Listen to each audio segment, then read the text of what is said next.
Então, pessoal, dando continuidade, nós vamos falar aí um pouquinho dos fármacos que são utilizados para o tratamento da malária. Então, como a gente sabe, malária é uma doença infecciosa aguda. Ela é causada, né, por 4 espécies de protozoários do gênero aí, Plasmodium.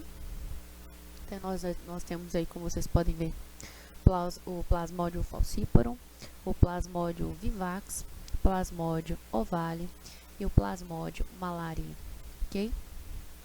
Então, o parasita, ele é transmitido aí ao homem pela picadura do mosquito.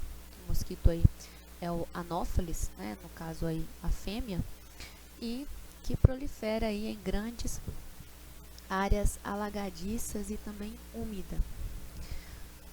O Plasmodium falciparum é a espécie aí mais perigosa, causando uma doença aguda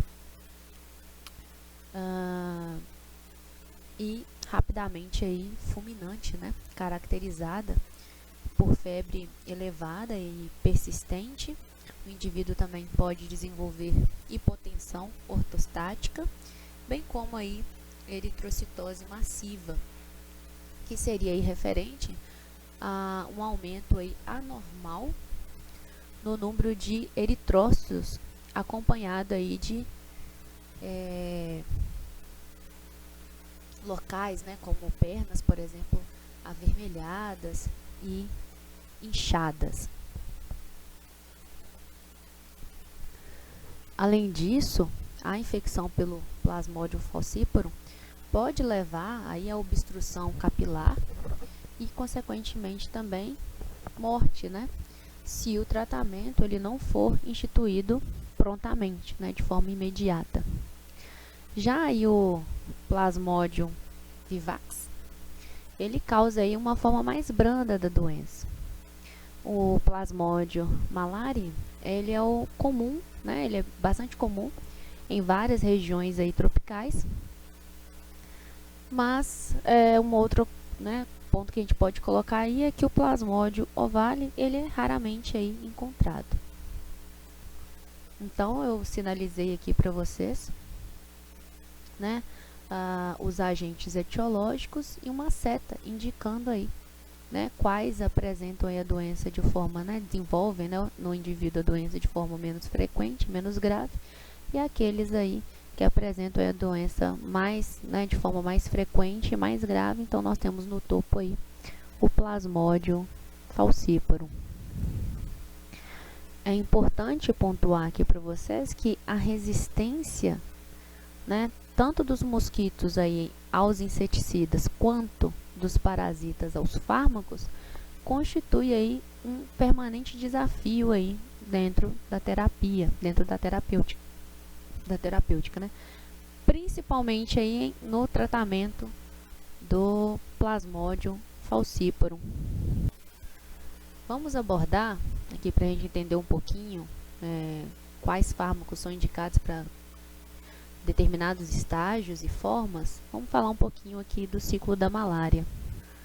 Então, pessoal, quando um mosquito infectado, né, ele pica aí o ser humano, ele injeta os esporozoítos de plasmódio na corrente sanguínea, como vocês podem observar aqui nessa imagem. Então, número 1 aí, primeiro passo do ciclo é o mosquito aí infectado, injetando aí os esporozoítos. Os esporozoítos, por sua vez, pessoal, eles migram para o fígado. Eles migram para o fígado através do sangue, né, através da corrente sanguínea, onde formam aí estruturas tipo cistos, contendo milhares de merozoítos. Então, como vocês podem ver aqui no número 2, os esporozoítos, eles migram ao fígado, onde eles formam aí os merozoítos. E após a liberação, os merozoítos, eles invadem aí os eritrócitos, né? Os glóbulos vermelhos, né? E dessa forma eles evoluem para trofozoítos e usam, né, a hemoglobina presente aí nas hemácias como nutriente, como meio, né, de se nutrir para sobreviver. Os trofozoítos, então, eles se multiplicam e se tornam aí merozoítos. Eventualmente, a célula que está infectada, ela rompe, né? E nesse rompimento, libera aí o M e os merozoítos que podem, né, que ficaram livres, eles podem aí entrar em outros eritrócitos. Alternativamente, os merozoítos liberados, eles podem aí se tornar, como vocês estão vendo aqui na imagem, gametócitos. Esses gametócitos são captados pelos mosquitos com o sangue ingerido. E aí inicia-se então um novo ciclo, né? O ciclo ele se reinicia com os gametócitos aí se tornando esporozoítos no inseto. Então, vocês vão ver aqui nessa imagem que a gente tem aí um resumo do ciclo vital do parasita e alguns pontos, alguns locais aí de intervenção terapêutica, como vocês podem observar aqui. E nós vamos falar aí desses fármacos, né, que são capazes aí de apresentar uma atividade contra o parasita em determinados pontos aí do ciclo, ok? Então vamos falar um pouquinho do tratamento. Então, vejam bem, a classificação aí dos antimaláricos, ela pode ser realizada segundo o modo de ação. Então, nós temos aí os que são considerados esquizonticida sanguíneo ou agente supressor, que são aí os fármacos que atuam sobre as formas assexuadas sanguíneas do parasitas, são eles a cloroquina, a quinina, a amodiaquina, a artemisina e antifolatos. E nós temos aí os esquizonticidas tecidual ou agente profilático causal. Então, são os fármacos aí que vão atuar sobre as formas assexuadas no tecido, ou seja, né, a gente falou lá no ciclo, né, que os parasitas, a partir da corrente sanguínea, eles podem migrar aí para o fígado.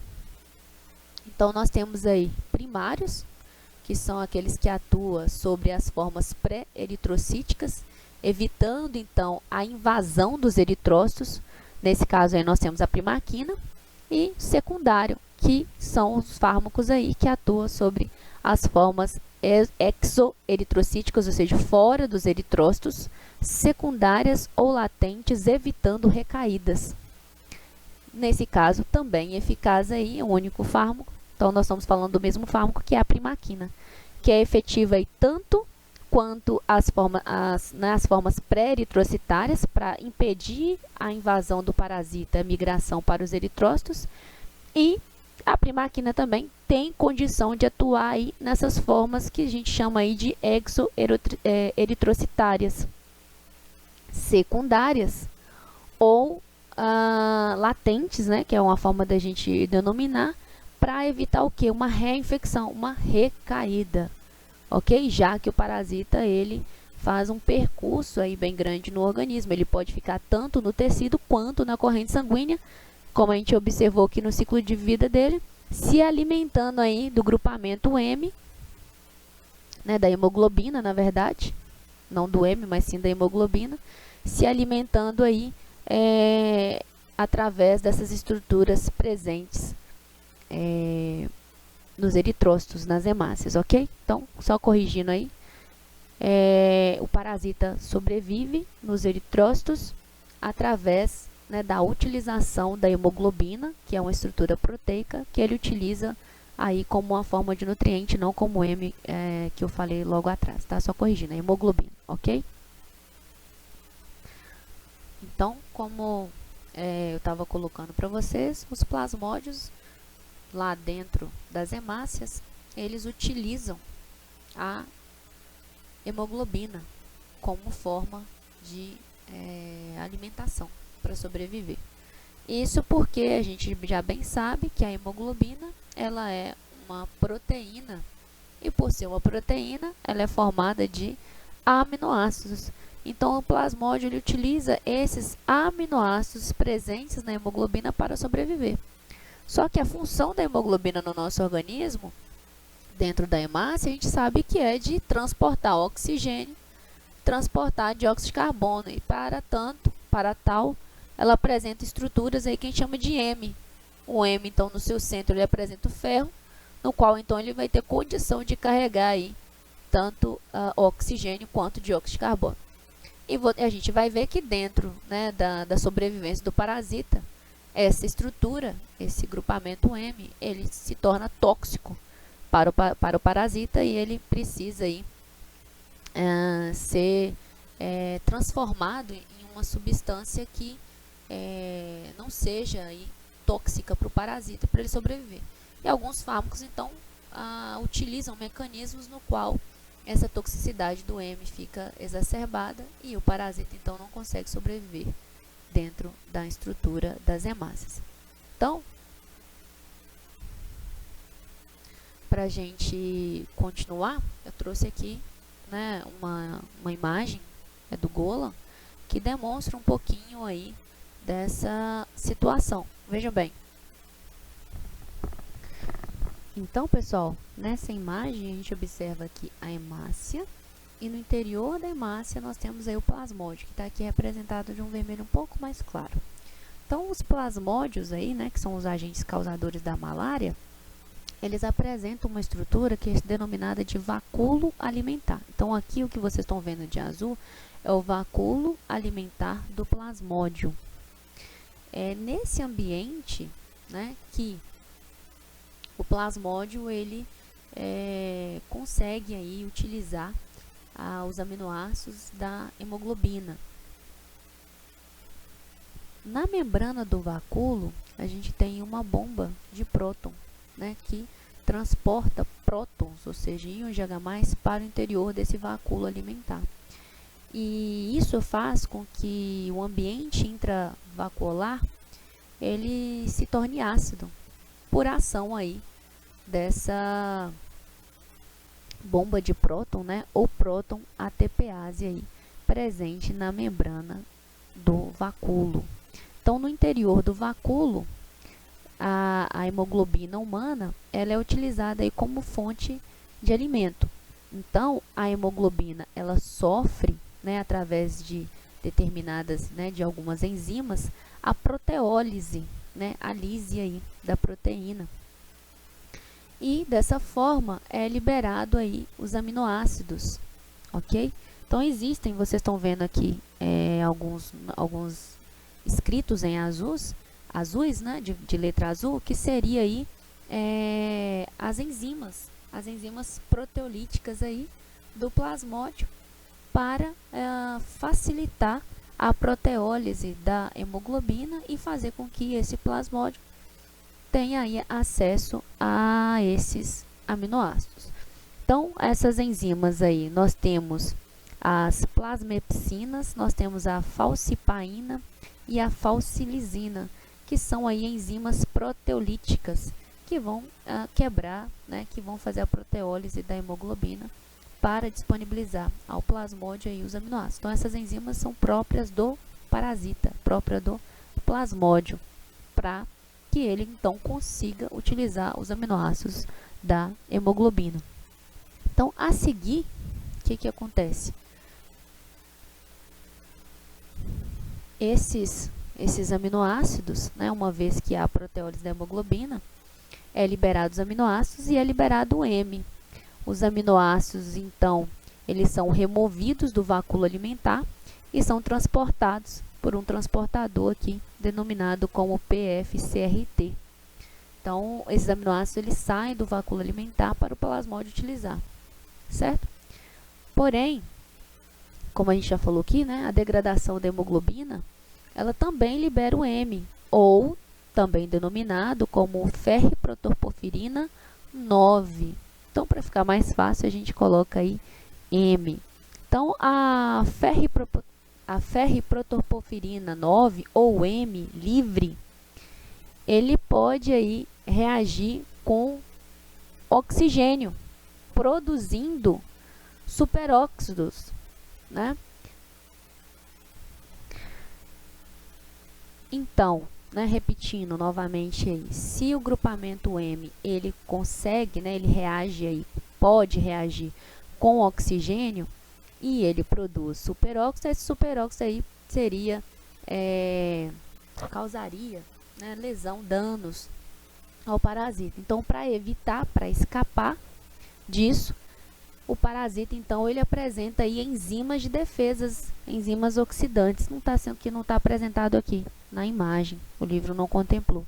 Mas gostaria de colocar aqui para vocês que sim, né, existem aí, o parasita existe para escapar, né, dessa produção de superóxido, ele apresenta aí enzimas de defesas, né, enzimas aí oxidantes, como a enzima superóxido dismutase e a enzima catalase, que converte então aí os superóxidos, que seria aí potencialmente citotóxico, em água. Então a água não causaria nenhum mal aí para o parasita. E por sua vez também os plasmódios, eles polimerizam aí o M, né? Formam polímeros do M, formando aí o que é denominado como hemozoína. E a hemozoína, ela não é tóxica para o plasmódio.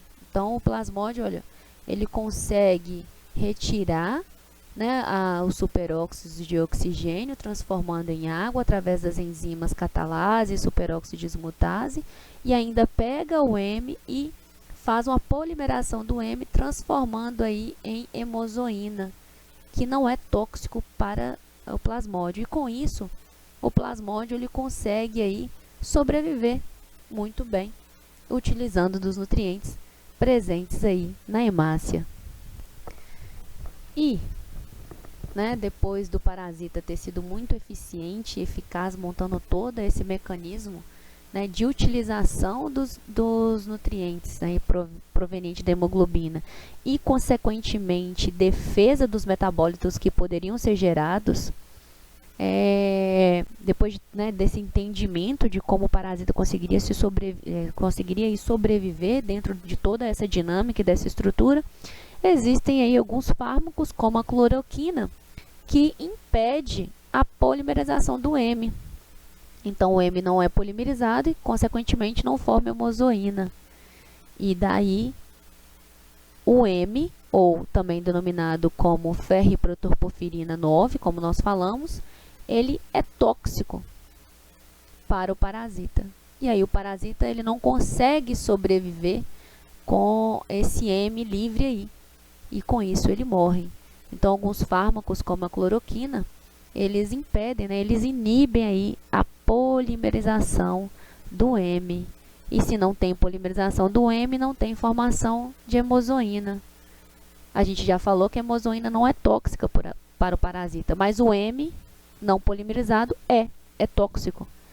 E daí o parasita ele não consegue sobreviver com a quantidade, né, de grupamentos M aí livre, que é extremamente tóxico para ele.